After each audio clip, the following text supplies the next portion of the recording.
नमस्कार। ज़िंदगी सुपरफास्ट में आप सभी का बहुत बहुत स्वागत, वंदन, अभिनंदन।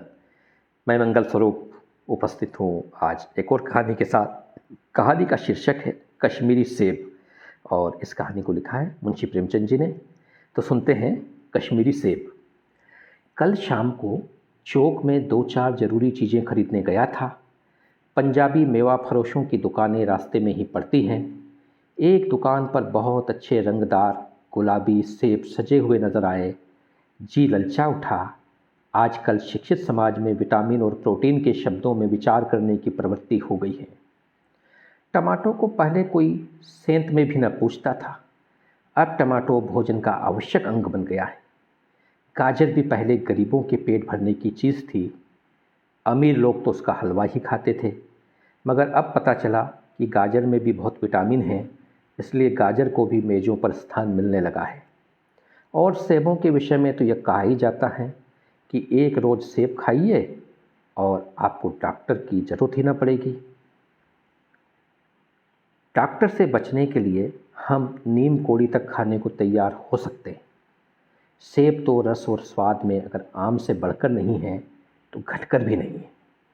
हाँ, बनारस के लंगड़े और लखनऊ के दशहरी और मुंबई के अल्फांजों की बात दूसरी है। उनके टक्कर का फल तो संसार में दूसरा है ही नहीं। मगर उनमें विटामिन और प्रोटीन है या नहीं, है तो काफ़ी है या नहीं, इन विषयों पर अभी किसी पश्चिमी डॉक्टर की व्यवस्था देखने में नहीं आई। सेब को यह व्यवस्था मिल चुकी है। अब वह केवल स्वाद की चीज़ नहीं है, उसमें गुण भी है। हमने दुकानदार से मोल भाव किया और आधा सेब मांगे। दुकानदार ने कहा, बाबूजी, बड़े मज़ेदार सेब आए हैं, खास कश्मीर के, आप ले जाएं, खाकर तबीयत खुश हो जाएगी।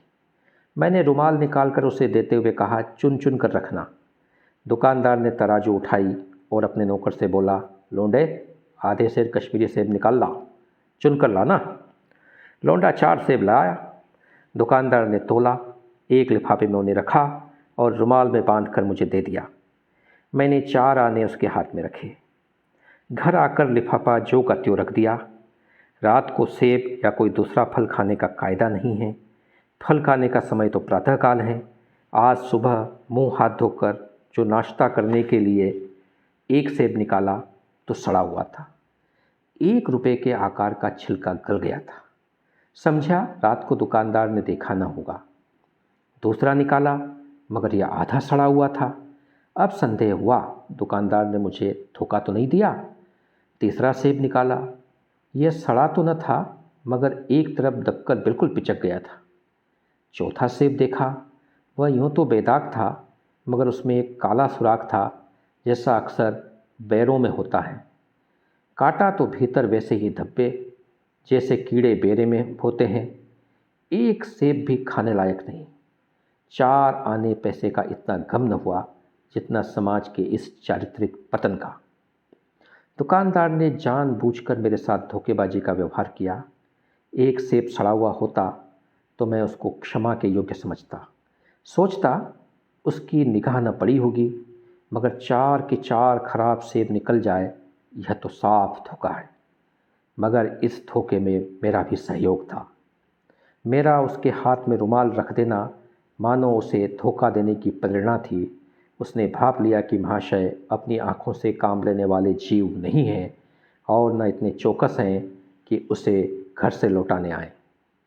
आदमी बेईमानी तभी करता है जब उसे अवसर मिलता है। बेईमानी का अवसर देना, चाहे वह अपने ढीलेपन से हो या सहज विश्वास से, बेईमानी में सहयोग देना है। पढ़े लिखे बाबुओं और कर्मचारियों पर तो अब कोई विश्वास नहीं करता।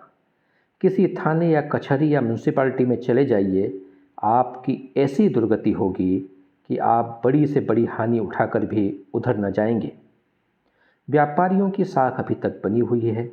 यूँ तोल में चाहे छटांग आधा छटांग कस लें, लेकिन आप उन्हें 5 की जगह भूल से 10 के नोट दे आते तो आपको घबराने की ज़रूरत नहीं थी, आपके रुपए सुरक्षित। मुझे याद है, एक बार मैंने मुहर्रम के मेले में एक खोंचे वाले से 1 पैसे की रेवड़ियाँ ली थी और पैसे की जगह अठन्नी दे आया था। घर आकर जब अपनी भूल मालूम हुई तो खोंचे वाले के पास दौड़ गया। आशा नहीं थी कि वह अठन्नी लौटाएगा, लेकिन उसने प्रसन्न चित्त भाव से अठन्नी लौटा दी और उल्टे मुझसे क्षमा मांगी। और यहाँ कश्मीरी सेब के नाम से सड़े हुए सेब बेचे जाते हैं। मुझे आशा है पाठक बाज़ार में जाकर मेरी तरह आंखें न बंद कर लिया करेंगे, नहीं तो उन्हें भी कश्मीरी सेब ही मिलेंगे। तो इस कहानी को हमने सुना, और वास्तव में ये एक कहानी होने के साथ साथ व्यंग भी है कि यदि हम किसी दूसरे पर आंख बंद करके भरोसा कर लेते हैं तो उसमें धोखा होने की संभावनाएं बहुत अधिक होती है। और ख़ास करके कि जैसे लेखक ने एक जगह कहा कि आदमी बेईमानी तभी करता है जब उसे बेईमानी करने का अवसर मिलता है, और बेईमानी करने का अवसर देना, चाहे वह अपने ढीलेपन से हो या सहज विश्वास से, बेईमानी में ही सहयोग देता है। और जीवन में कहीं न कहीं हम सब कभी न कभी ठगे गए हैं। तो हम इस बात का ख्याल रखें और इस कहानी या एक व्यंग्यात्मक कहानी के माध्यम से एक अच्छी सीख। तो मैं आशा करता हूँ कि आपको ये कहानी पसंद आई होगी, और अनुरोध कि इस कहानी को आप अपने बाकी इष्ट मित्रों के साथ, हिंदी प्रेमियों के साथ साझा करें, शेयर करें, भेजें, और इस चैनल से जुड़े रहें। तो लगभग 6 मिनट और 40 सेकंड आप हम सफ़र रहे, तो आपका बहुत बहुत शुक्रिया, बहुत बहुत धन्यवाद, प्रणाम।